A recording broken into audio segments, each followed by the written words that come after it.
nax seen bopp nag dañuy nax seen bopp àjjana la leen fay dugal jëf la du ay suul Kaolack Tiwaawan wala Touba déedéet du yooyu man moom personnellement góomu yooyu dëgg la suuf yi soosee di Touba di Tiwaawan di Kaolack ay ngëneelan fa mais man je pense que ni li nga fekk sa biir bàmmeel yaa gën nañ ko wax de loo fa deful doo ko fa fekk nañ bàyyi jaaxaan yooyu ay bu ma suul fii bu ma kenn suul fii nañu dimbali quoi nañu dimbali li ngeen di fekk seen bàmmeel ni jëf leen ko waaw. salaam sister Viviane. waaw salaam Galsen. waaw maa ngi lay bëggee. naka nga def. sant naa bu baax alhamdulilah. alhamdulilah waaw dama doon woote rek aussi di leen jaajëfal yéen waa Dafa Jot. yow ñu ngi lay jaajëfal aussi yow tam la combattant. taxaw bi ngeen taxawul Assane Diouf boobu ba nii. musu leen changé position contrairement ak mouvement yu mu taxawal. yoo xamante ne tey ñoom ñëpp ko dummóoyu. dëgg la man daal loola tax ma woola di leen remercier. di leen di wax ne rëccuwuma ko ba ma duggee Dafa Jot. ak sa jaajëf. rëccuwuma ko benn yoon. voilà donc muy noonu léegi nag ce qui sa thème bi tey affaire Khalifa Niass. waay. ben di ko ñaawlu ñun ñëpp ñaawlu nañ ko mais bon comme tu veux comme on dit hein Sénégal moom ku la ëpp doole rek war la ko. dëgg la voilà kiyam bi doomam bi il a essayé comme tu viens de dire. il a échoué mais je considère pas ça comme un échec. voilà ouais, c'est pas un échec. léegi bu fekkente ne papa moo ko waxoon loolu. ñii jaay ko doole yóbbu ko foofu. moi dans un sens je me dis quand même il est parti se reposer là où toute sa famille aussi s'y trouve tu vois. mais léegi nag man xam nga fan laay réjouir mooy que le fait que xale yi màgg nañu fekk na ñu màgg ba pare parce que lii bu fekkoon ñu nekkoon ay ñu ndaw. kon seen idiot de d'oncle bi ah. dina leen gën a bouffé ah. effectivement. voilà parce que moom fu mu nekk nii xaar leen rek tuuti ngeen dégg ne moom il s'est proclamé légateur universel foofu la jëm. foofu la jëm mais heureusement que xale yi màgg nañu te am nañu fulla. dëgg la am nañu fulla mais franchement voilà quoi c'est déplorable mais mu wax quoi ñun tey jii demoon nañu consulat comme tous les vendredis. di xeex suñu carte d'identité. donc là-bas je ne sais pas ndax seetaanoon nga ko. on a fait une minute de silence voilà à sa mémoire. voilà donc mu ngi noonu quoi di wax sénégalais yi il faut pas laisser tomber il faut pas baisser les bras. fii France ñëw leen ngeen jàppale front bi tous les vendredis ñëw leen ngeen jàppale front bi. d'accord ñu def ay actions yoo xam te partout dans le monde sax même Sénégal. Sénégal sax moo si gën a am. front bi moom franchement yéen amu leen morom quoi parce que man je l'ai même fustigé. parce que waxoon naa ko bi fa Sonko nekkee de passage nee naa Sonko c'est bien mu mobiliser à Paris nit ñi jóge fu nekk ñëw mais aussi c'est important des choses comme ay combat ñu war a jëli les retraits carte d'identité fichier électoral bi ñuy woon nit ñi di gis ay 14-15 personnes c'est inadmissible. c'est inadmissible. c'est inadmissible. man pour man. c'est que fii dafa am yenn parti yoo xamante ne. dafa bu ngeen bëggee y a un combat il faut mouiller le maillot aussi. exactement. fii dafa am yenn parti yoo xamante ne bu dul seen sorti bopp. ah doo leen gis ci dara. te bëgguñu na ko fi wax. d'accord lii buñ fi bëggee jël Macky Sall il faut que ñu teg suñuy intérêt personnel de côté. d'accord. non mais privilégier dans ce combat privilégier intérêt général. man parti bi dama leen di ñaan yéen ñii les patriotes fu mu nekk nii il faut qu'on multiplie encore les demandes pour que les nu mu tudd sax doomu Wade bi. waaw Karim Wade c'est comment déjà. doomu Wade Karim Wade na ñibbisi d'accord man xalifiste la bu ma sañoon Khalifa Sall mooy nekk président d'accord mais tey jii il faut se rendre compte de l'évident d'accord Karim Wade fi mu nekk noonu Qatar ba xaw ma fan la na ñibbisi Sénégal ñibbi si Sénégal déggee na ñu ñibbi si Sénégal ñun ñëpp ñu wàcc ñu bàppale ko Macky Sall mënul ko dara Khalifa Karim Wade rek moo ñu mun a sauver fu mu nekk nii moo ñu mun a sauver d'accord man daal jeton bi ma gis ki ma gis daal de valable ma ne la moom la c'est vraiment notre sauveur faut que ñu multiplier les demandes pour que mu ñëw ñu dalal xelam ne ko ñun ñëpp ñu ngi si ginnaawam voilà moom moo fi mun a ñëw moom moo fi mun a ñëw génne Khalifa Sall génne Assane Diouf si kaso bi d'accord ñëpp nekk seen jàmm voilà c'est franchement mi ngi woo quoi nañu arrêté tout di fi naan waaw parce que foog ñu voter koo xamante ne ku gën a jeune la jeune lu mu ñuy indil on a vu le cas de Emmanuel Macron fii en France Emmanuel Macron est-ce que dina jeexal mandat est-ce que dina jeexal mandat parce que mu ngi nii fu mu nekk nii les gars ont obtenu ce qu'ils voulaient de base mais yematuñu foofu nee nañu léegi foog ñu yokk SMIC bi te loolu dañoo wax dëgg te wàcc impôts yi yow Galsen franchement vivre ici c'est pas un cadeau c'est pas un cadeau gis nga fii nii fi mu nekk nii man maa ngi nii si benn 2 pièces laa nekk de 45 mètres carrés mais ñaanuma yàlla am plus est-ce que laaj ma lu tax lu tax laaj ma lu tax parce que bu ma amee surface bu ko gën a rëy ma gën di fay impôts locaux ma gën di fay impôts locaux di gën a fay taxe foncière taxe d'habitation plus c'est par rapport à la surface de ton logement et de tes revenus ba kañ nag di summi kii néew yu doole di solal Richard yi lan mooy lan fii la exonéré l'impôt sur l'ISF léegi nag ñun ñëw di doole ñooy nekk fii di leen fayal seen ñoo fi nekk di leen fayal seen comment je vais dire ça seen dañoo am fulla de Viviane gilet jaune am na ñu ñoo fi nekk di leen fayal seen luxe quoi tu vois il faut arrêter lii c'est trop quoi lii c'est trop fu mu nekk ni génne na armée bi yëpp pour samedi mais xaaral rek nga suba di nga seetaan non Sénégal lu mel nii lañu war a def wàcc si biir dëkk bi wàcc si biir dëkk bi ñoom ñu toog foofu di naan dëkk bi bu leen ko taal parce que ñoom ñu ngi si seen confort ñoom ñu ngi si seen confort la ñuy bëgg a sauvegarder mais ñeneen ñi nag nekkuñu seen confort foog ñu dem uti ko dëgg la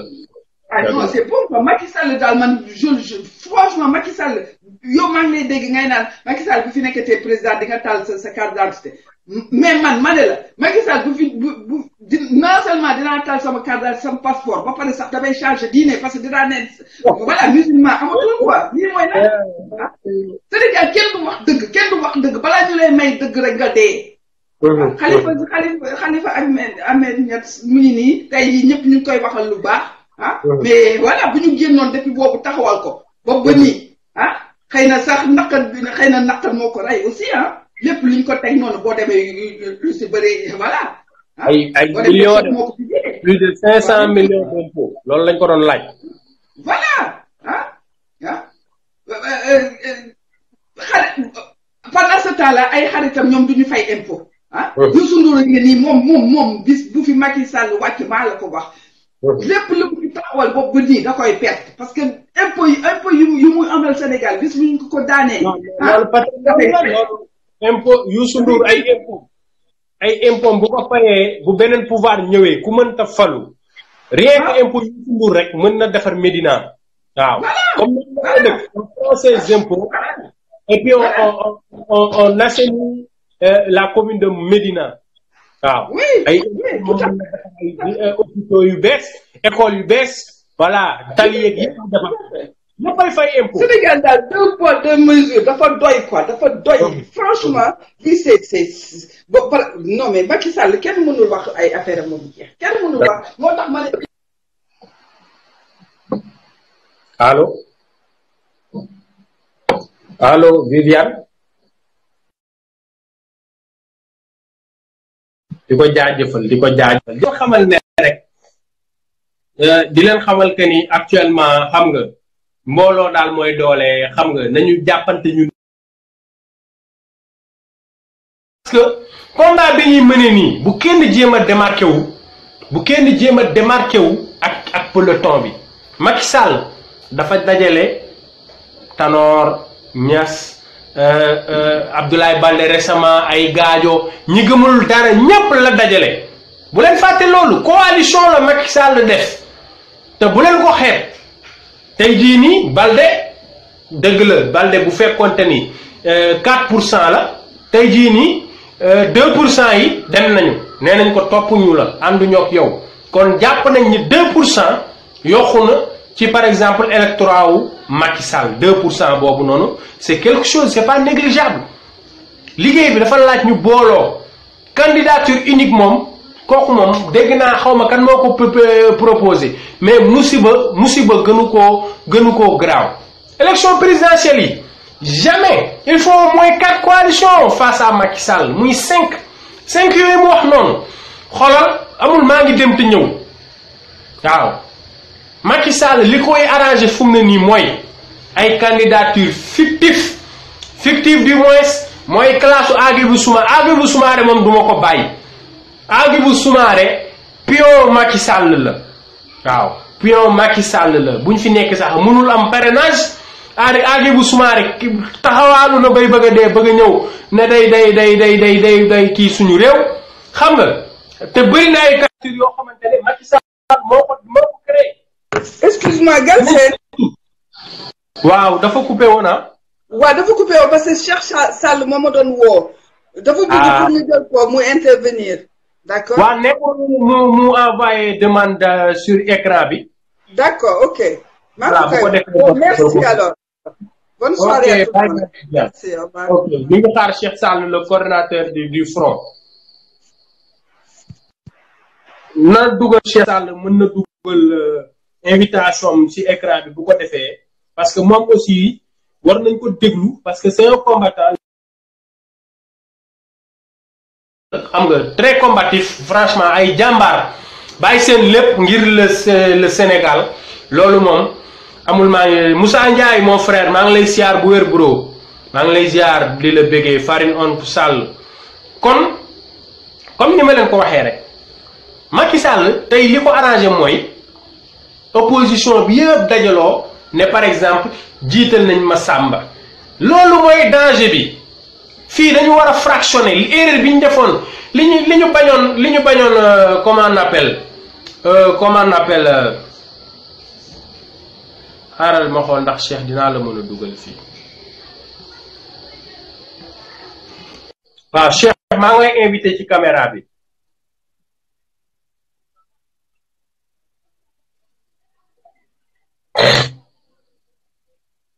fractionné benn candidature unique ci législative yi lañ ko waroon def foofu la amoon utilité mais fii am na ay coalition yoo xam ne PDS dafa war am coalition moo xam Karim bokk ak ñàkk bokk man ma jàpp ne c'est un combat Khalifa Sall taxaw Sénégal dafa war am coalition am parce que électorat bi la maanaam du Khalifa du Karim mais l'électorat Pastef dafa war a jiite coalition. salaamaaleykum Cheikh Ahmed Tidiane. waaw maaleykum salaam mon frère Galsen. comment vas-tu? ñu ngi lay ziar bu wér grand naka mu. waaw mais delloo ziar bu baax ak man nag dama lay déglu souvent nag. dëgg la man moom Babacar laay ëpp lu may kiiwanteel mais franchement. waaw dëgg la mais dama lay déglu souvent. waaw dama leen naw bu baax grand dama leen naw. waaw parce que seen taxawaay ñëpp a ko rafetlu. waaw ñu ngi leen di jaajëfal bu wér a wér seen réew moom ngeen moo tax ngeen koy def nag. waaw ñoo ko bokk mais yow comme yow man dama lay féliciter aussi comme je te dis je t'écoute souvent et je trouve que fi ngay ni ngay message bi ngay véhiculer dafa am solo. moo tax xeex bi man gëmuma ne sénégalais yi duñu xeex. sénégalais yi ay xeexkat lañu mais xeex bi dafa nekk ci ay fànn yu bëre. te ñëpp xam nañ ne bon loo gis rek dafay am ñu ciy fës peut-être et ñooñu di ci fës sax du seen ngóore parce que peut-être rek yàlla moo leen tudd si xeex bi mu war a nekk benn période boo xam ne dañ koy xeex après dem ñeneen ñëw c'est comme ça donc même ñi fas du seen ngóore du ñoo gën a jàmbaar ñeneen yi mais xëy na yàlla rek moo leen di boole si yoon bi benn moment benn instant T nit ñi ak ñi peut-être dinañ nekk fii tel endroit mais sinon amuñu benn mérite lu dul parce que sénégalais yi ku si nekk am na ñoo xamante ne doo leen gis ci xeex bi mais ñu ngi def xeex beneen façon par exemple ñun des fois ñu jot ay comme par exemple kaawu Macky Sall bi mu yónnee nervi yi fii pour ñu ñëw dóor nit yi pour ñu ñëw attaquer opposants yi mais ce sont des patriotes yoo xam ne xamuma leen dañ ma woo jox ma information yi ñu ma war a jox ne ma diw ak diw nii lañ ma jox xaalis bi donc xeex bi de la même manière que da ngay gis ci biir administration bi affaire carte yeeg yooyu y a des policiers yoo xam ne am na ay ñoo xam ne ñu ngi ci biir police bi ñu ngi ci biir administration bi mais dañ lay woo di la tegal affaire yi di la wax lépp loolu la ñuy xam yenn information yi donc le cas de Macky Sall gëm naa ne il sera Macky Sall son cas sera vite réglé parce que mënul jaaxal Sénégalais yi Macky Sall Abdoulaye Wade moo ko ëppoon capacité moo ko gënoon ëpp xel ëpp ko ay capacité réalisation ëpp ko bilan voilà ëpp ko réalisation bi keroog bi peuple bi taxawee dafa able donc Macky Sall je pense que dinañ régler kaam ak nu mu munti demee c'est vrai que il nous fatigue parce que boo gisee stratégie bi muy mettre en place mënuñu comprendre yow depuis 2017 ngay defar ay carte sànq laa ko wax benn waay ma ne ko mais man je peux pas comprendre ma ne ko carte d'identité dañ lay photo suba ngoor si nga ñëw jël si say pièces le matin bu ñu la photoé jël sa empreinte Dakar c'était comme ça te bu ñu la photoé boobu des fois sax boo doon neexal kenn boo soxlaa sa carte d'identité mais bu ñu la photoé le matin l'après-midi tu viens chercher ta pièce d'identité alors que depuis 2017 ñuy defar ay carte d'identité depuis 2017 benn processus bu jaar 52 milliards nit yi mënuñu jël seen carte ak informatique fu mu toll léegi si adduna bi gaaw nga xam ne lépp la mën def mais nga xam ne lii c'est une stratégie volontaire délibérée boo xam ne ñoom dañ ko teg en place parce que comme tu as dit Macky Sall est minoritaire moom xam na ko sax xam na ne bu nit yi yoree seen carte il est largement minoritaire xam na ko parce que koo xamante ne yow 2012 dañu voté nga am 65% parce que dañuy def nit yi deuxième tour ñu voté la nga am 65%. élection référendum bi pour nga gagner les consultations citoyennes référendum pour nga gagner ko il a fallu nga jox nit yi ay ceeb ay xaalis pour nga am pour que non bi gagner ñu pare ci référendum bi ñu ñëw ci législative malgré rétention des cartes malgré achat des consciences malgré désorganisation vote bi pour la première fois ñu daal di toog une semaine ñu gis président bu bind conseil constitutionnel pour wax leen des Sénégalais yi mën nañ voter ak récépissé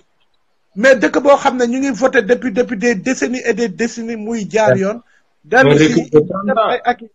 pour la première fois ñu gis président buy laaj conseil constitutionnel est-ce que mën nañ voter ak ay récépissé avec tout ce que cela comporte donc tu vois donc moo tax ku mel ni Mame Adama Gueye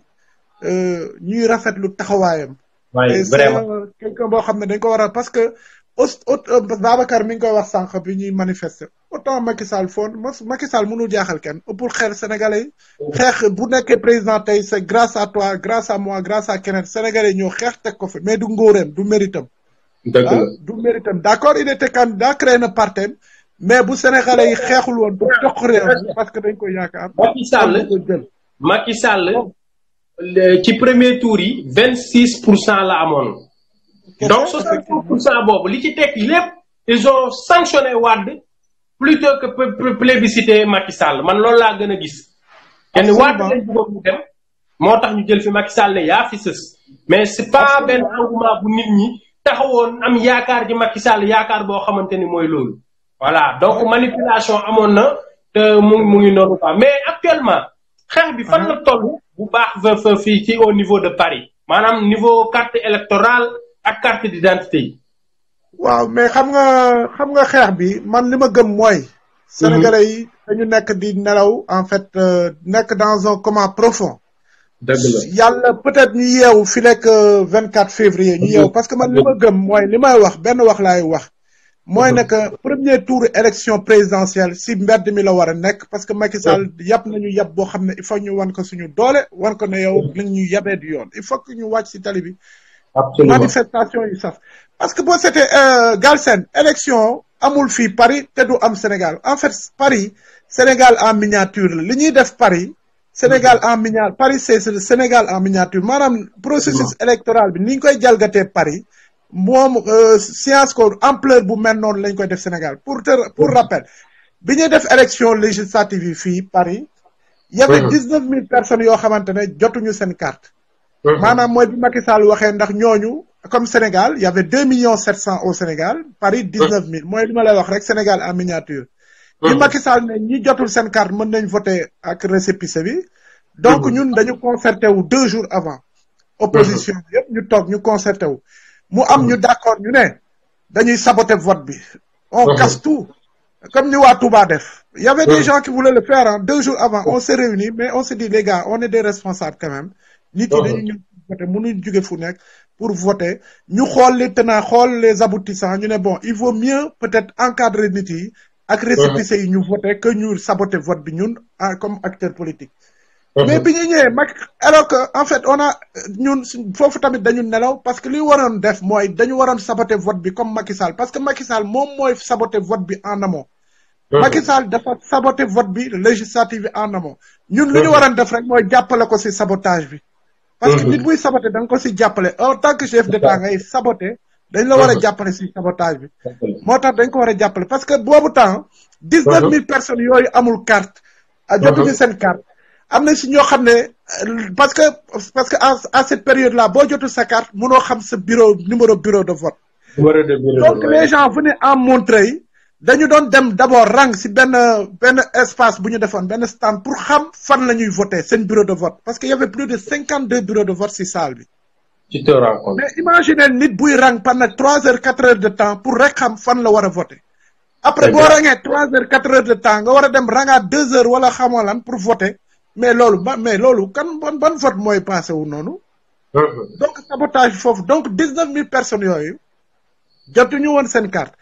ñu pare si loolu ñu daal di am benn si code électoral bu bees bi mu am benn article bu ñuy wax article L65 article L65 boobu moo ne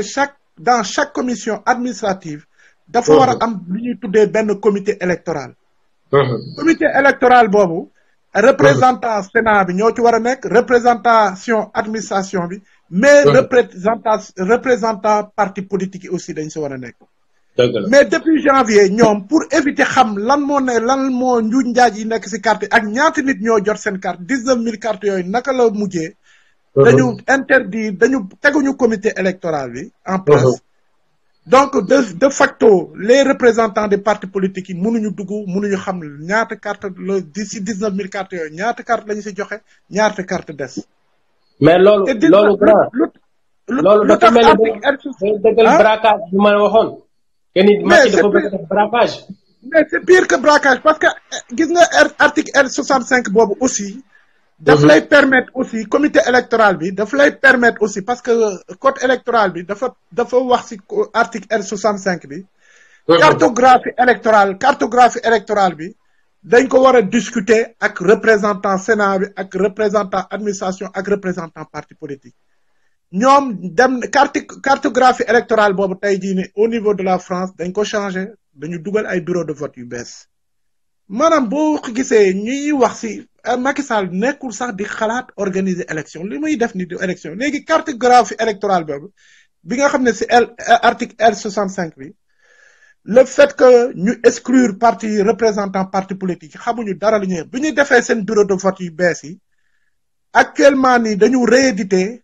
plus de 13 825 cartes parce que y a eu 13 825 personnes yoo xamante ne dañ leen changer bureau de vote ci cartographie électorale bu bees bi defaraat leen mooy li xew Paris moom laa lay wax de ça veut dire 13 800 la Paris mais Sénégal bul xam ñaata la dëgg la voilà donc parce que Sénégal mën nañ ne day yegg ba 150 000 personnes mën na nekk léegi 13 800 personnes yooyu mais c'est autant de personnes yoo xam ne donc ces personnes là auront 2 cartes d'électeur est-ce que comprendre nga li ma si 13 800 13825 personnes yooyu ah majorité bi mën nañ wax sax des milliers xamuñu lu xew parce que ñoom ñu ngi ak seen carte ah ñenn ñi ñu ngi ak seen carte ñenn ñu ngi ak seen récépissé mais xamuñu ne changé nañ leen bureau de vote. Parce que ñoom juguñu pour d'ailleurs la seule fois où ils ont accepté ils ont convoqué les représentants des partis politiques mooy semaine dernière. C'était pour leur expliquer cela parce que en fait consul bi dafa defoon benn live ak Mati. mais dafa juum wax ne ils ont reçu 20 000 cartes alors que en réalité 8 000 cartes la ñu waroon jot. mais bi mu waxee loolu tout de suite nous on a interpellé les journalistes ne leen mais laaj leen ko 20 000 cartes yi muy wax fan la. parce que période de révision bi la dernière période de révision en France à Paris. y a que 8 000 personnes ñoo ñëw yokku ci fichier bi. donc en réalité yow 8 000 cartes nga waroon jot. normalement mais soo nee jot nga 20 000 cartes y a un problème. y a un problème vraiment. donc ci moment boobu la ñu xam ne ñoom réédité nañu ay cartes changé nañu mais c'est un aveu xam nga un crime n'est jamais parfait te ñoom ay cuune lañu. ah toujours bu ñuy def yàlla da leen di feeñal. mais toujours est-il que pour te dire que l'article L65 boobu nga xam ne dañ koy violer de façon permanente. et que dañu changer ay bureau de vote dañu yokk ay bureau de vote yoo xamante ne nit yi toog ni dinañ toog ba jour vote bi ñëw montrer ñu duñu xam fan la ñuy voter. wala ñu dem Mantes-la-Jolie duñu xam fu ñuy voter. loolu mooy sabotage vote bi aujourd'hui Macky Sall. wala te li si grave mooy. ñoom seeni nit parce que fichier électoral bi fii en France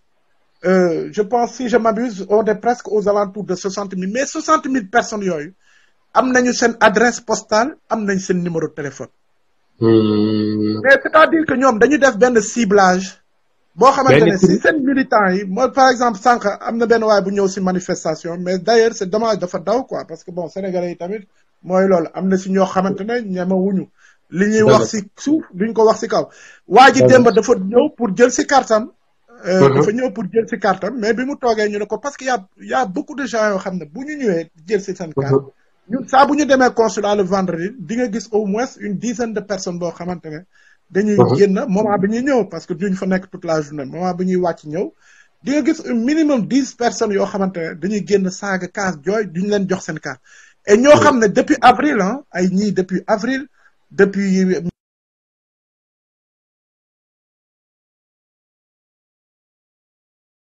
allo xam naa dafa am man am nañ ma benn ci province yi benn waaye wooñu ne dañu bëgg ngeen ñëw opposition bi ñu def benn témoignage parce que man sama sant nii la mais ñoom dañu foog ne ku sant noonu rek ñoom la àndal mais sama carte sama kër lañ ma ko indil ma ne ko non c'est pas possible mënuñu la indil sa mu ne ma dama bëgg ngeen ñëw ma def témoignage fekk boobu bon élection bi passé na législative sàcc la mais toujours est-il que aujourd'hui il y a un ciblage. Il y a des gens qu'on appelle parce que leur nom c'est benn certain tour la. benn certain sant la. wala pour wax sa carte pare na wala da. donc Sénégal recul démocratique bi am ci Macky Sall. c'est extrêmement grave. mais actuellement grand li nga wax ni yëpp. lan mooy pexe bi actuellement lan mooy pexe bi solution bi lan la. mais pexe bi mooy xam nga lan aujourd'hui Macky Sall. ñun moo tax front bi d'ailleurs le FDM. li ñu gëm mooy. d'ailleurs si suñu réunion yi dañ. mooy front pour le départ de kii wa.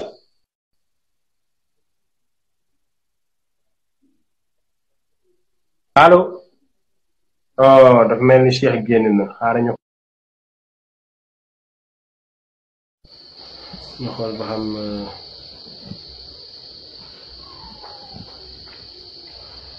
dommage parce que li mu doon wax am na solo trop franchement.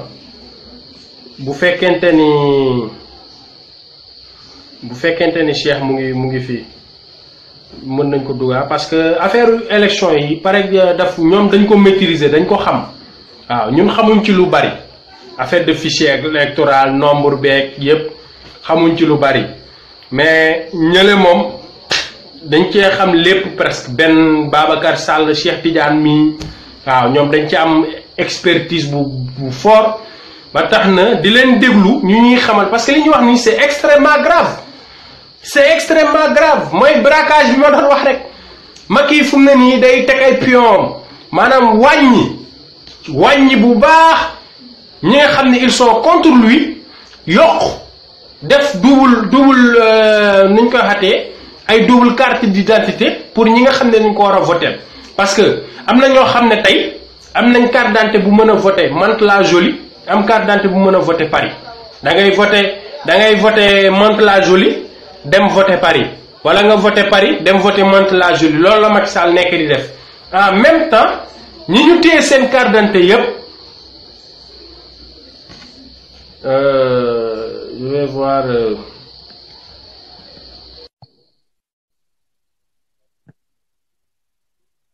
ñi ñu téye seen carte d'identité yépp man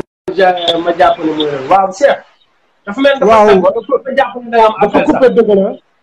waaye yaa ma doon wax lan la ñu war a def man li ma gëm mooy ne que ni Macky Sall doon ñu jàngal parce que Macky Sall il faut comprendre que c'est un homme qui est violent amul fit peut-être amul fit mais du ñëpp ñi violent ñoo am fit alors heureusement d'ailleurs il est violent mais amul fit xam nga moom il a voté sans pièce d'identité xam nga kooku boo nekkee ministre nga voté sans pièce d'identité wane ne déjà yow que tu ne respectes pas la République c'est pas un républicain. C'est vrai. Donc Macky Sall c'est pas avec des belles paroles wala des belles phrases wala des je sais pas Macky Sall confrontation moo koy régler problème bi. Confrontation bi il faut que ñu def ko de manière responsable moo tax ñun li ñu jàpp ci FDM.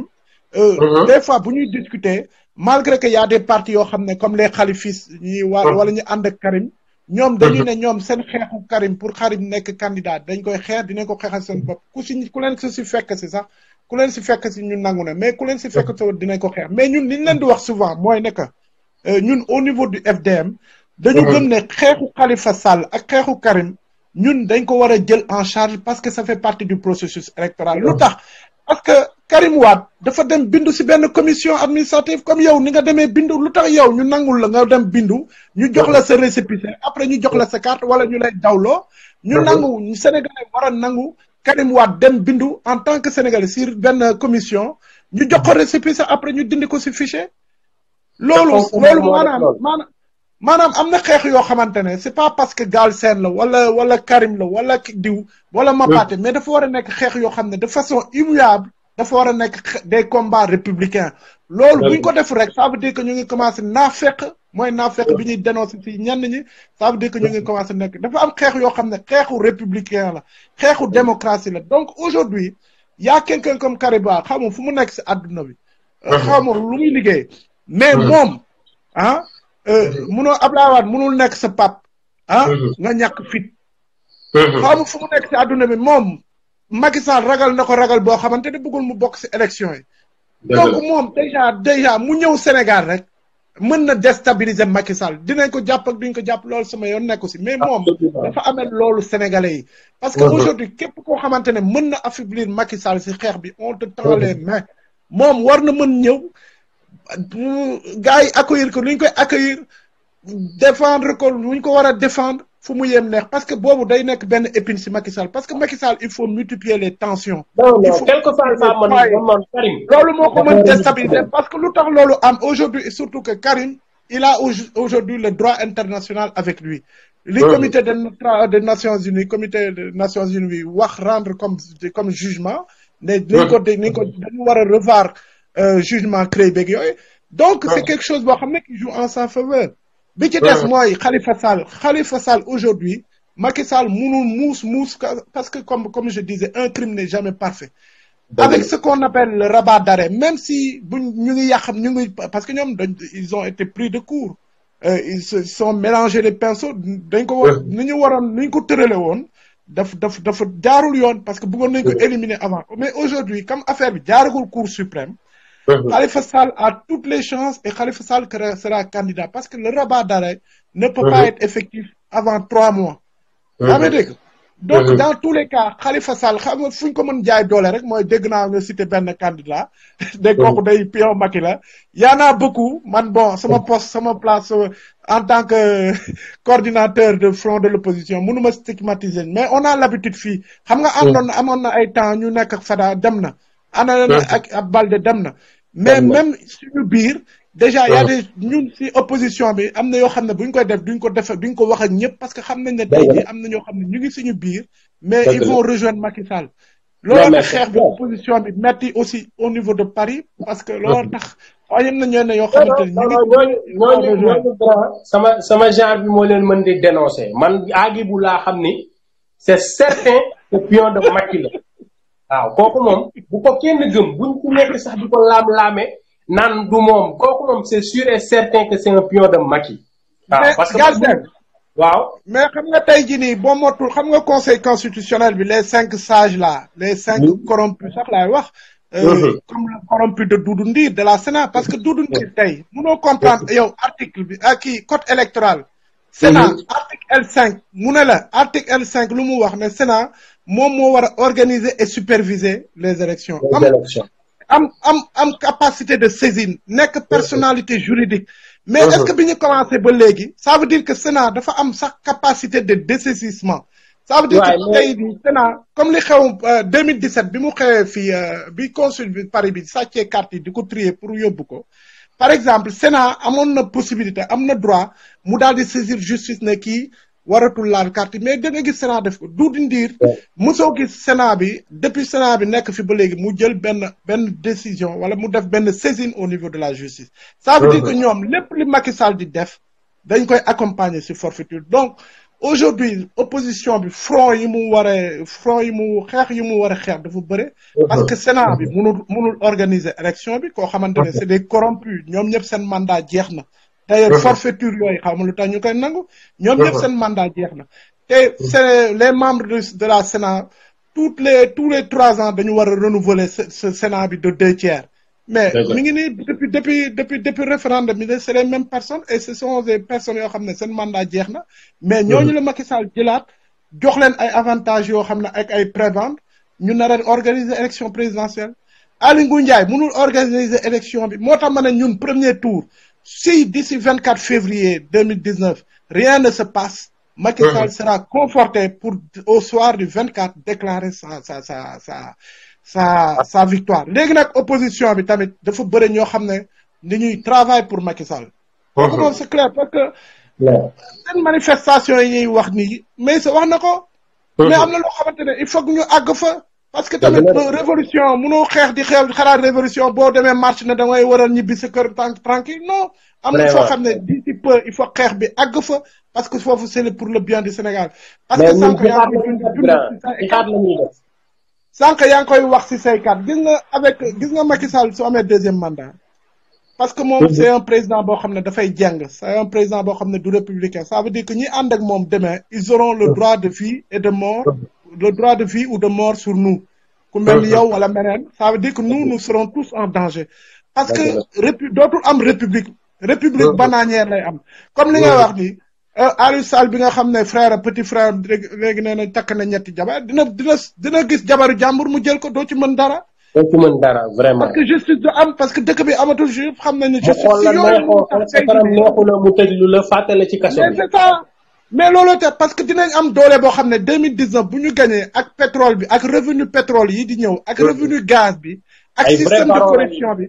ces gens seront tellement riches seront immensément riches que nga xamante ne comme ni ngeen dox ñu ci mbedd ñu ne waa ji neexuma indil leen ma ko fii wala woo police loolu moom mu danger boobu la ñuy courir ak Macky Sall te wane na ko déjà parce que boo gisee les gens là qui sont avec lui comme tu disais qui sont tous milliardaires mais ils ne risquent rien parce qu'ils sont juste avec lui ñaari type sénégalais moo am ñi ànd ak moom ak ñi àndul ak moom ñi ànd ak moom ils ont tous les droits li leen neex def ñi ànd ak moom ñi àndul ak moom nag ñoom prison rek comme Assane Diouf parce que Assane Diouf a conscientisé beaucoup de personnes parce que Assane Diouf le fait que muy communication da doon tax mu yee ñu bëre si li doon xew Sénégal si forfaiture yi Macky Sall doon def ak si pillage bi ak clan il a éveillé beaucoup de conscience looloo tax mu nekk fi mu nekk te fi mu nekk mënoo comprendre au Sénégal ñu jàpp benn nit ça fait plus d'1 an mënuñu la wax lañ moo tax ñu jàpp la mënuñu la juger Sénégal rek la j'ai lu un article trouble à l'ordre public laa ci gis man trouble à l'ordre public xam nga non Sénégal nag moo dàq ci àdduna bi quoi jàpp nit sans preuve nit ñëw fekk ko këram attaqué ko violation de domicile moom ñu jàpp ko accuser ko de trouble à l'ordre public c'est grave. c'est grave. mais en tout cas bëgguma monopoliser dara trop sa kii bi parce que ñu bëgg a wax mais toujours éthique dama la bëgg a wax benn affaire xam nga Macky Sall moom élection yi da ko bëgg a organiser pour mu am 3 millions de votants. maanaam moom carte yi da koy téye changer yenn cartographie pour que le soir du 24 xam nga maximum 3 millions de Sénégalais ñooy exprimé wu sur 15 millions. Si 3 millions de Sénégalais yooyu moom il est certain que ne il a toujours une base boo xam ne qui tourne aux alentours de 1 million 4 1 million 500 1 million 600 mën nañ wax sax 1 million 700 léegi bu amee 3 millions de votants avec 1 million de 600 bu assurer 1 million de 600 ak sàcc bi ak bourrage parce que dinañ bourrer yenn bureau fictif yi yenn bureau xam nga il va arriver grosso modo peut-être 1 million 600 il se déclare vainqueur. Entre-temps, il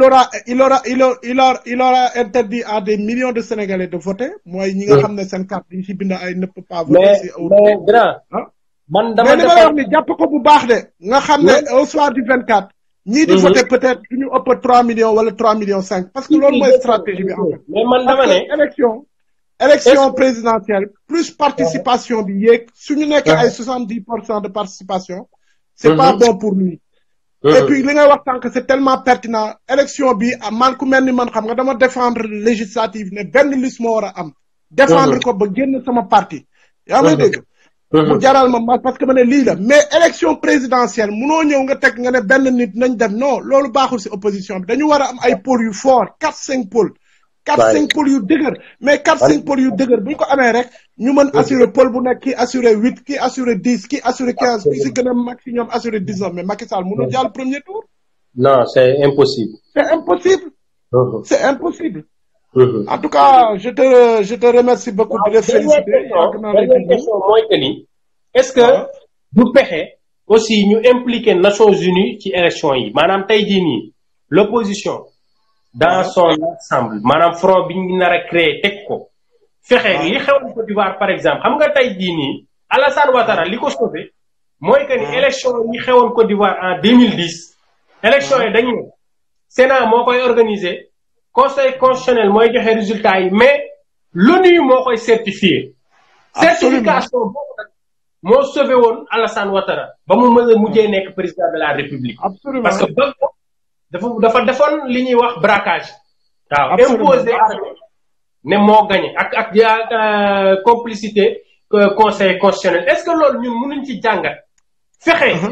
nu ñu demee contentieux boobu impliquer les Nations Unies. ñu ñëw aussi certifier les élections nga xamante ni même bu Macky Sall defee braquage Nations Unies ak seeni experts. mën nañ invalider élection yi wala yow gisoo loolu. mais li nga wax ni laa gis parce que ñun si loolu la ñuy liggéey. moo tax ñun au niveau du FDM dañu def yenn correspondance bind nañ ministère des affaires étrangères et de l'Europe fii.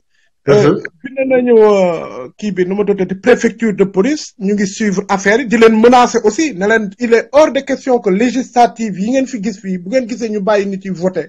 parce que dañu ne on est des républicains. mais dañ leen di wax lu leer soit ngeen wax Macky Sall mu jox nit yi seen carte organiser ay élection yu leer fii wala France élection du fi am te France élection du fi am man xaw ma fan la may fekk xaw ma Sénégal fii mais bu jaree ñu jaay suñu bakkan dinañ ko jaay parce que Macky Sall gënuñu nekk sénégalais li nga wax ni loolu dañ siy dox moo tax ñu def ay correspondance moo tax ñuy manifester di def tintamarre pour vilipender Macky Sall au niveau des instances fii. Et d'ailleurs, les Sénégalais de Genève l'ont fait devant le siège des Nations Unies. L'ONU, c'est très important. Mais l'ONU, pour moi, am ampleur, parce que si c'est Côte d'Ivoire, l'outak ONU ñëw, superviser affaire, dafa am xeex avant. Ouais, aujourd'hui, les Sénégalais, parce que les Sénégalais pensent que, en fait, Sénégalais, dañu ñam ñaari alternance démocratique. ñoom pour ñoom seen problème warul nekk xeex ci mbedd mi mais alternance du démocratique yooyu ñu ñam dafa fekk nit yi téye woon sa carte mais ko yorul carte xamoo sa bureau de vote xamoo yow ci fichier fichier bi ñu koy privatiser mais boobu mënoo def alternance démocratique problème bi yëpp li nga wax ni ñun dañ ko gëm ñu ngi koy togg di def ay di liggéey parce que il faut que la communauté internationale rek actuellement moom moo mën a ñëw tordre le bras à Macky Sall mais pour ça il faut que ñu am ay leaders de l'opposition yu radicalisé wu ñu jël seen responsabilité Et actuellement, ils le font pas. C'est pas avec des meetings, voilà, donc, peut-être ils sont complices, peut-être le jouer, ils font un jeu. Parce que nous, 3 mois de l'élection, il y a article L48 né, les partis politiques ont le droit de contrôle et de regard sur le fichier. Nous, jot fichier, tu dois faire pour jot fichier. Absolument. Alors que c'est le code électoral qui te le permet, avec l'article L48. Donc, dafa am ñoo xamantene soit dañu wara radicaliser wu mais man lima gëm moy de plus en plus ñuy adam ci ciapando gi di nga gis ay leaders de l'opposition yi nga xamantene ils sont du côté de Macky Sall ils vont s'exclure de facto mais en tout cas li nga wax ni lolu mo mën sauver mo ñu mën sauver ces élections yi que communauté internationale bi ne Macky Sall ça suffit maintenant nous on va envoyer nos experts que la communauté de la CEDEAO aussi def pareil que l'Union africaine aussi def pareil mais attends ça peut pas continuer te loolu ñu ngi koy togg mais ñoragul mais il faut que actuellement mu gaaw mais loolu rek moo mën tax Macky Sall bañ a jalgati élection yi mais sinon du am élection amul bii du très très très truc de captivant de t'écouter quoi franchement lépp leer na xam naa ni du yem fii incha allah ndax di leeral da ciy baax aussi sénégalais yi di xam njuuj njaaj yi ak tuuxi doona yi nga xam ne moo nekk di xew waaw parce que lii nii suba mooy jur deret bu baree bari di tuuru ñu bëgg a àtte te fekk ne boobaa c'est trop tard donc nañu wax ca ba muy moom waaw effectivement jaajëf grand ñu ngi lay jaajëf jërëjëf mon ami jërëjëf jaajëf jaar nañ bu wér donc man dama jàpp ne bon Père Bamba moom nee na d'accordul que ni nation du mooy ñëw duñu libérer man waxuma na Nations Unies ñëw libérer le pays déedéet parce que tamit élection législative yi fii daf li fi xew dafa doy misaal waaw parce que on a laissé Macky Sall faire dérouler tout ce qu'il voulait faire malgré que Touba dañoo bañ ne élection du fi am mais ils ont donné PDS vainqueur pour calmer les ardeurs Khalifa Sall a bel et bien gagné Dakar ñu jaay ko doole weñ loxoom nangu ko moom ko bu ngeen fàttali ko Ahmed Fall Braya ci élection municipale yi moo gagné woon Ndar ñu jaay ko doole Cour suprême jël kii bi dem jox ko Mansour Faye loolu moo am même le Racine Sy def na ko Aïssata Tall Sall mais Aïssata Tall Sall s'est battu comme avocate la xam fi mu war a jaar def ay menaces looloo tax ñu delloo ko méeréem mais Racine Sy daf ko bëggoon foxati ñii nag actuellement loolu mu lañ ñu war a defal conseil constitutionnel meuble la man moom laa gën a tiit ci lépp man carte yeeg yooyu yëpp waxuma ko Macky Sall li muy def yëpp il sera toujours minoritaire kooku c'est certain daf ma leer Macky Sall 20% la 20 maximum 25%. 26% ya mu amoon moom kese moo wàcc ba tey jii nii 10% léegi coalition bi mu def ay Niass Tanor ak ñëpp ñoom Dav Fadak ñamu dajaleeg ñoom Baldi yi ci yokk moo ko mayaat 25% mais Macky tout seul il peut pas atteindre 10% kooku moo loolu moo nekk donc man soo gisee mani na Union européenne wala dëggal Nations Unies fekkee c'est juste pour ñu mën a am légitimité ëllëg bu ñuy dal ci kawam parce que tamit nous sommes en politique ak ay manipulation lañ dañuy génn français yi njëkk a génn félicité ko mais Gambie Mauritanie les lâches là ñi ñëwoon barki démb ay George Weah félicité ko def seen complot Union africaine génn félicité ko bu boobaa day am légitimité mais dès lors Nations Unies bu ñëwee fekkee discrédité ko ne ko élection yi jaarul yoon peuple bi bu jugee sax boobaa mooy loolu da ngay xool tey jii nii Adama Barrow pourquoi il est élu parce que Macky Sall a utilisé l'international utilisé nuñ ko xatee CEDEAO naan am naa ci ndigal jël armée sénégalaise dugal ko Gambie ne day déloger Yaya Jammeh te mandat boobu noonu bu nekkul woon tey affaire de kii nuñ koy waxatee CEDEAO heure bii nii jàmme gars yi duñ ko déloger donc man loolu laay proposer donc proposition la woon rek di xamal ñëpp ne bon gis naa ni Père Bamba mu ngi fii Mame Sène ak Khalifa Fall bon ñu dugal leen rapidement après ñu jéem allo salaamaaleykum. waaw maa ngi leen nuyu bu baax a baax di nuyu waa dafa jot yëpp. kenn maa ngi dégg Cheikh Sall li mu wax noonu léegi nii mais am na côté boo xamante ne mooy li ngay mujjee aborder nii je suis pas trop d'accord parce que dañu xam ne kaawu Côte d'Ivoire ak kaawu Sénégal c'est pas pareil. parce que Côte d'Ivoire dafa fekkoon ne Gbagbo arrangé wu leen woon tu vois. Gbagbo dafa mel ni comme Laye Wade donc dafa am li mu doon bañ comme arrangé wu leen woon multinationales yi ils étaient derrière Alassane Ouattara kon moom jàllam yomboon na mais ñun dafa tombé que ne ñun onk bi ñu am moom multinationales yi dañu nekk ci ginnaawam parce que daf leen yombalal lépp. kon tey xeex bi ñun ñoo war a jóg parce que ji nga man am naa ay avocats yoo xam naa ay avocats yoo xam te ne dañuy siéger Nations Unies xam communauté internationale yi ci ay élections mais n'empêche bu ñu gisee ay fraude duñ ko wax duñ ko dénoncer parce que le mal est profond xam ne ñoom lu ñu am ñun lu ñu nekkee bay kaas au niveau de communauté internationale ñoom multinationales yi dañ fa am ñu leen fa toogal. population sénégalaise bi nga tey nee nañu Sidi Lamine Niass gaañu na ñëpp ñu demoon ci dëj ba yëpp ak Sénégal yëpp unanimité ne nitu dëgg la woon kon tey ñëpp admettre nañu ne li mu doon wax ci Macky Sall que ne li ñu bañal Laye Wade waruñu ko nangul na Macky Sall que ne Macky Sall li mu nekkee du dëgg du yoon di jël nit yi di leen tëj ñëpp kon ñëpp accepté nañu ba ci frère am bi nga xam te ne dafa ànd ak Macky Sall tey ñëw na toog ne rakkam nitu dëgg la kon ñi génnoon tey ci dëj bi bu ñu ñëwoon ànd ak tey opposition bi continuer xeexu Sidi Lamine Niass kon Macky Sall du fanaan ca palais ba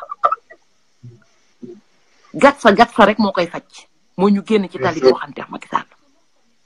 tey ay nekk fi di kaas yi nga dañuy dem ba nit ki bu miinee sa kanam sax dalay yeb ñu nekk ci live fi naan waa da ngeen fi nekk di xataraayu parce que tous les jours on sensibilise nit yi ñu ngi gis dëgg bi ñii ñu ngi naan waa Sonko moo nekk le Messie ji nga du Sonko du Karim Wade du Khalifa Sall du keneen ak keneen notre Messie on est notre propre Messie mooy bu ñu jógulee xeexal suñu bopp xeex bi kenn duñu ko xeexal nañu bàyyi di pleurnicher comme des enfants France mu ngi nii li leen métti gilets jaunes yi est-ce que dañu woo communauté internationale mu fajal leen ko est-ce que dañ leen woo ñoom dañu génn ci mbedd bi fajal ko seen bopp mbéju kanam nit moo koy fajal boppam man je crois pas à ces gens là nañu génnal suñu bopp gëm suñu bopp dem affronter unku bi parce que Macky Sall li mu nekkee du dëgg du yoon def nañ ko ba Amnesty International si boppam nee na Assane Diouf kenn amul droit juger ko à huis clos te j'en suis sûr que ne boo moytul dina ko def avec des avocats corrompus nañ ko wax c'est des avocats corrompus parce que maître El Hadj Diouf mu ngi nii ba ma ko nee mu defaral ma këyit bu ma yónni ko Amnesty International pour Assane Diouf dafa bañoon adresse am sax dafa bañoon Babacar Sall moo ma defaral adresse bi moo ma defal lettre bi ma jël ay takkale ay vidéo yu nekkoon ci internet bi yónnee leen kon nañu waxante dëgg Sénégal yi dafa bëri ñu hypocrite on est trop hypocrite entre nous ji nga ñi fi nekk yëpp am na ñu bëri tey ñu ngi nekk ci live bi di la envoyer di la encourager mais derrière boo moytul Macky Sall bu leen ci kër Macky Sall la ñuy reeree jee wala ay unku Macky Sall lañu mu di leen di jox xaalis ñu di ko lekk ñun ñoo nekk suñu propre ji nga paaka bi ñuy rendi ñun ñoo ko nekk di ko daasa suñu bopp parce que tey ñu fi toog yëpp ci internet bi ak ñu toog Sénégal APR si boppam ñoom ils sont wóor na leen ne Macky Sall dafay sàcc élection yi Macky Sall sàcc na élection yi ba pare du lu ñuy werante donc nekk fii di lijjante nan la koy sàcceex loolu yëpp xoolal day guddal wax bi waxu Macky Sall mooy ni ñu génn ci tali bi ni tubaab yi def pleurnicher wuñu gauche droite Union européenne lii ak lii ji nga ñoom am nañ lu leen métti courant essence bi métti na dund bi métti na ji nga li ñu métti ñun moo métti tubaab yi sànq maa ngi seetaan télé bi ñuy wone tubaab yoo xamante ne bu ñu añee duñu reer ci France bi am na ñi nga xamante ne ils ont même pas amuñu sa xaalis pour chauffer seen appartement parce que c'est mal wala seen kër c'est mal isolé ñooñu ñëw jóg tey di xeex seen ak seen yelleef ñun ñu jël ñu duñu teg comme mala ñun suñu cas moo gën a critique suñu mbokk yi di dee ci buntu hôpitaux yi si c'est loo di jël suñu xaalis di ko pasaree di ko sànni nii bu ñu paree demaat encore FMI di lepp di ñëwaat di ko sànni comme ay dof ñun ñu toog di leen tàccu ah di leen topp comme ay mala duñ ma ne démb enterrement wu décès wu Sidi Lamine Niass bi pourtant Macky Sall bi muy inauguré musée boobu noonu jëliwul ay tubaab ne leen kaa leen tàccu de ay sénégalais la fa teg ñuy tàccu ñuy fecc ay paa yu ñàkk fayda ay nit yoo xam te ne amuñu benn éthique amuñu benn morale donc on est en face d'une population mun ma wax ne sax que ne c'est des ignorants ils sont pas ignorants ils sont lâches il y a beaucoup de lâches parmi les sénégalais dañuy dund ngir tay rek boo leen joxee ku fi wax nii tàccu la tey Galsen bu subaa bu ko Macky Sall newee kaay may ma ah mu dem romb ko dem topp ji ko man maa ngi nii demain dañ ma invité woon benn jàng mais bi ma wëree ne Mimi Touré daf fay dem toog même mu nekk yëfu yàlla dama woo nit ki ma invité ma ne ko carrément je viens pas parce que man fu Mimi Touré nekk ci biir dëkk bii nii xam naa moo fa nekk dama koy fariner te bu ma ko fariner ce sera mal vu parce que jàng la dañ naan yëfu yàlla la je préfère toog sama kër bañ a dem il faut être radical avec ces gens là il faut être radical tey Macky Sall mu ngi fay ay nit tey jii pour ñu ñëw rey ñu ñun opposition bi ñun ñii fii fay na fi ay nervi ak ay bandi pour préparer meeting am bi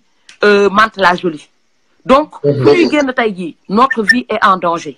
ñan ñoo mettre suñu vie en danger mooy ñi nga xam te ne Sénégal yi nga xam te ne tey jii seen kër préféré nañ toog seen petit confort ah seen kër nekk ci internet bi soit la ñuy toog di yundu naan dof yi ji nga en 2019 bu Macky Sall sax ci élection yi toog fii da ngeen bëgg am dof bu mel ni maam muy génn di leen xeexal dina leen të ndaxte lan parce que bëggo leen woon jël seen courage jël seen doole yokk ko doole maam mu gën a bëri ngeen dem xeex Macky Sall donc il est temps que yéen ñëpp ngeen génn affaire bi nekkatul ay nekk ci internet di envoyer ay mail ni ñu koy wax te xeexa fii yaa ngi doon wax wane kanam wala bañ a wane kanam ji nga fii gilets jaunes yi si boppam am na ñoo xam te ne tey ñu ngi xeexal seen dëkk te wanewuñu seen kanam te ils sont devant la scène affaire bi nekkatul wane kanam wala bañ a wane kanam may dellu tamit di wax ne ni nañu bàyyi di diviser la place de Sonko n'est pas une place à conquérir la place de Karim Wade n'est pas une place à conquérir tey xam nga kan moo ñu la jël mooy Macky Sall nañu bàyyi naan diw nu muy doxee chacun fait sa politique à sa façon léegi ñun en tant que citoyen ñooy xool est-ce que Sonko la ñuy voter wala keneen la ñuy voter wala keneen tey benn nit rek la ñu war a xeex mu nekk Macky Sall qu'on arrête de critiquer Sonko qu'on arrête de critiquer ni ñu koy waxtee Karim Wade wala Khalifa Sall wala keneen ak keneen tey benn cible lañu am muy Macky Sall bu amee ay lâche ci opposition bi ku ci nekk bu wéetee këram moom ak bu wéetee ak cercueil-am moom ak bàmmeelam la mais tey Macky Sall lañ ci war a génnee nañ joxante suñu loxo génnee fi Macky Sall point barre mouvement yi y a pas de concurrence chacun le fait à sa façon tey dafa jot na gis nañu seen combat nii lañ ko war a mënee ils le mènent très bien à leur façon je vous félicite ah yeneen mouvement yi aussi pareil léegi lu may wax mooy bu ñu waxee manifestation ñu mën a génn parce que tout le monde n'est pas disponible aussi parce que am na ñoo xam te ne day tomber seen liggéey te liggéey boobu la ñuy dundalee seen njaboot mais ñi nga xam te ne ils sont disponibles qui viennent nous rejoindre pour ñu mën a aboutir ci xeex bii nii ndax Macky Sall sacrifice boobu la defoon ba yegg ci pouvoir bi donc bu mu ñu gën a bëgg Sénégal loolu laa amoon di wax voilà di leen baalu àq nag ndaxte voilà wax ni yombul yenn saa yi dina wax critiquer ay nit mais c'est le moment de s'unir pour que ñu mën a aboutir à notre à la victoire de l'opposition. waa kañ merci Galsen waa kañ di courage. voilà donc ñu ngi nuyu maam seen bu baax di ko jaajëfal aussi ñu xool Père Bamba.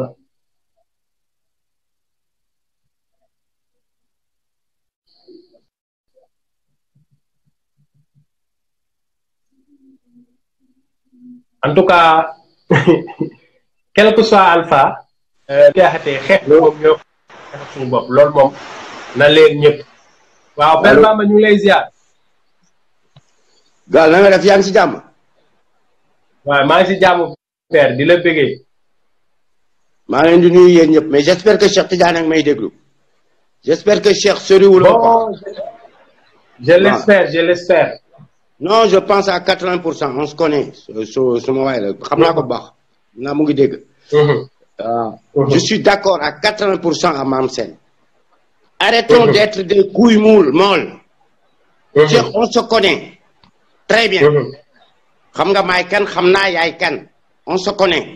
On se coordonne, on nique Macky. On s'appelle. Depuis 18 mois, je suis au Sénégal. Sur 18 mois, je suis 12 mois au Sénégal. Je sais que année d'attente au Sénégal, je sais que Sénégal. On se coordonne. À 4 h du matin, on se coordonne, on nique Macky, ou on se tait. Nations Unies, je la merde. Les droits de l'homme, je les emmerde. C'est des outils du monde capitaliste. Vous faites connaître les organismes là internationaux. C'était fait pour les nègres, pour les Africains. Nelson Mandela n'aurait pas subi ce qu'il a subi. On n'a pas besoin de tuteurs. Macky se fout de notre gueule, on le dégage. Et Cheikh Tidiane, pour les partis d'opposition, les 80% c'est des dom ram. Depuis plus de 10 mois. C'est une attitude, ils sont avec Macky. C'est une affaire de femmes.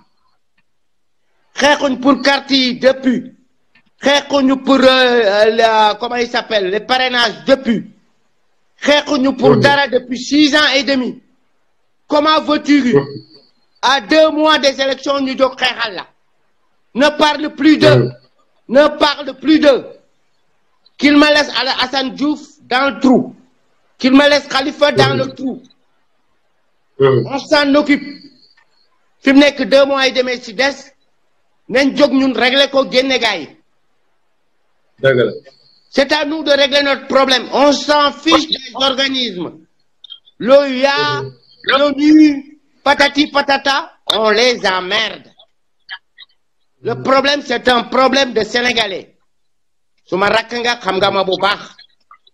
Yo khamga naka lañ def ak nuñ fi tégué Macky khamga ko. Khamga qui est qui?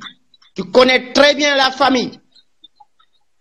Khamga luñu mëna def France khamga ko. Khamga fuma nek. Té khamga né une force et une révolution, c'est pas une question de nombre. C'est une question de détermination et une question de coordination. On prend nos responsabilités avec les frères et sœurs de Paris. On se connaît. Je m'occupe du Sénégal, on frappe. On frappe, bien on arrête. Wax ji bari na. Wax ji bari na. Li ngeen di wax yeb deug la. Mais wax nañ ko depuis 7 ans maintenant. Un chien aboie, la caravane passe. Les nègres savent que parler et pleurer. Il faut qu'on arrête. Gars, yan na len yalla sam. Nañ gaaw waxtaan def li ñuy def, on compte sur personne. Ni à ces partis politiques là. Ils nous ont vendus, ils vont continuer à nous vendre. Cheikh Tidiane, j'espère que dégg nga ma. Te gëj naa le dégg. Delsi naa France du 15 octobre au 15 novembre dégguma la. Yow xam nga yow bu ma nekkoon Paris xam nga comment je frappe, tu le sais très très bien. Diallo boobee réglé nañ problème am bu yàgg consulat. Cheikh wax ju doy na. Allez, bisous. Ok, merci le vieux. lay jaajëfal. jaajëfal Bamba one love. kooku mooy Père Bamba Gueye. Père Bamba Gueye ñu ngi koy jaajëfal. doyen la ci combat bi moom waaw moom mooy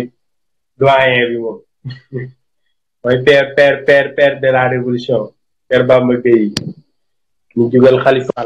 dernier intervenant parce que na trop. salaamaaleykum. waaw Galsen ñu ngi lay delloo ziara di la nuyu. waaw di nuyu ñuy seetaan ci live bi yëpp di ñu déglu. di rafetlu taxawaay bi ak liggéey bi pragmatisme beeg lépp. jaajëf di wax ne waaw Sénégal liñ ci mën a apporter rek ñun maanaam xeex bi ñun ñoo ko mën a xeexal suñu bopp te xeex bi xeexu bandi la. affaire yi fi ñu toll nii xeexu bandi la ndax bu ngeen gisee élection yi nga xamante ne Ablaye Wade remporté woon na ko en 2000 boo gisee parti politique yi nga nekk yi ngay gis nii yëpp ay URD AFP yooyu yëpp dafa amoon ay éléments yoo xamante ne yaa ngi may dégg. allo waaw vas-y ngi lay dégg. waaw may wax ne dafa am ay éléments yoo xamante ne dañu bokkoon PDS ñu détaché woon leen ñu tas ci parti politique yi ba mënoon xam ñan ñoo àndoon ak Abdou Diouf ak ñan ñoo àndoon ak Abdou Diouf. liggéey boobu nag defuñu ko ci Macky Sall moo tax parti politique yu taxaw yëpp genn wàll gi yëpp dañu ànd ak Macky Sall. léegi nag waaw sénégalais yi fi ñu toll nii xam nañ ne am nañu yoo xamante ne ñoo ŋànk Sénégal depuis des décennies. ñooñu seen intérêt yu ñu am à l'étranger seen intérêt yu ñu am à l'étranger ñoom la ñu war a cibler ñu commencé ko di ko yàq benn par benn. Moustapha Niass bu fekkee dafa am kër Paris ñu xam adresse am dem ci këram waaw nit ki foofu bu la nekkee di la laal foo ko mënul jot da ngay dem fekk li mu bëgg nga laal ko. ainsi de suite bu fekkee Youssou Ndour dafa am kër fii ñun ñi nekk fii Paris France ñu jéem a fexe nuñ leen cibler ba xam seen kër yi. ñi nga xamante ne dañu nekk foofu ngànk Sénégal di def naka su dul noonu ñu xool seen doom yi nekk à l'étranger ku ci nekk ñu xool fi nga dëkk ñu dem tamit intimider la. conseil constitutionnel ñoom itam seen njaboot fu ñu tas ci àdduna bi ñu jëm leen cibler wan leen ne dëkk bi dootuñu ko wanteer Macky Sall bëgguñu ko Sénégal. conseil constitutionnel boobu nag. voilà ñoo jar a dugg. seen doom yi ëllëg ñoo ko taal ñooñu. exactement seen doom yi nekk à l'étranger ñu cibler leen ñoom ñu divulguer seen tour ba gars yi xam leen ñu fexe nuñ leen intimider ndax ñu teg affaire yi ci yoon. Macky Sall génne carte yi jox ko Sénégalais yi parce que 3 millions de Sénégalais mënul voter Sénégal 15 millions de personnes bu 6 à 7 millions voté wul 3 millions bu voté Macky Sall day gagné élection yi. waaw parce que loolu day ñëw jàll à hauteur de 54% kenn du ci mën dara. xeex bi nag kenn du ko xeex. nasaraan si du ñu ñëw di ñu xeexal ndax nasaraan si boobu ba léegi ñoom ñoo ñuy nottee ñu. Sénégalais yi si boppam ñooy xeex bi dee benn rek la amul ñaara waaw dee benn rek la amul ñaar waaw te ñun fu ñu toll nii kattan gi ñu am bu ñu ko xeexul jamono ji ñu toll xam nañ bu mu jàmm dellu si wat na waaw ndax jikko yi ndax bu boobaa bu élection yi passé Macky Sall sàcc ko ñun jikko yi ñuy defaraate suñu doom yi loolu la ñuy tal ndax wàllum góor jigéen bi dina daanu Sénégal. ñu nekk fa di laaxateeg lijjanti Macky Sall continuer di dérouler ak ki njabootam ak yooyu xeex tooñ boobu moo war a jeex. Sénégalais yi waruñu permettre Macky Sall ci ay élection dem di voter ak ay gaña naam gañewul ak yooyu Macky Sall moo baaxul Sénégal waratu fa toog. te loolu xeex moo koy indi xeex rek moo ko mën def. waaw bañ a calculer ndax dinaa dem dinaa dund. parce que Sénégal moo ko jar nag. mais loolu rek xoolal loolu rek boo ko deful boo taxawee boo deewee di nga layoo. dëgg la de. parce que ci jixaat lañ nekk. ci jixaat rek la ñu nekk te benn gënu ko noble amul benn bu ko gën a noble. dëgg la. waaw ndax dafa leer nañ Macky Sall réewande gi muy jaay sénégalais yi ñoo ko war na wan ne réewande gi dafa jeex. dëgg la. voilà ñun ñoo ko mën a dé parce que tubaab bi gis nga bu ñu continuer 2 semaines yi di ñëw. dinañ destituer ki nga xamante ne mooy Macron ay gilets jaunes ñoo koy def. non dès demain mani Macron mën na wàcc. dès demain voilà mu ngi noonu bu ñu tegee pression nii dinañ def la ñu defoon De Gaulle dina wàcc. mais pourquoi pas sénégalais yi nag toog di seetaan rek Macky Sall. prison yi nekk Sénégal moom gendarmerie ak police yëpp seen cellules yi mënul jël lu mat 100 000 personnes. waaw amul daw policiers yi ñoo gën sénégalais. dama seetlu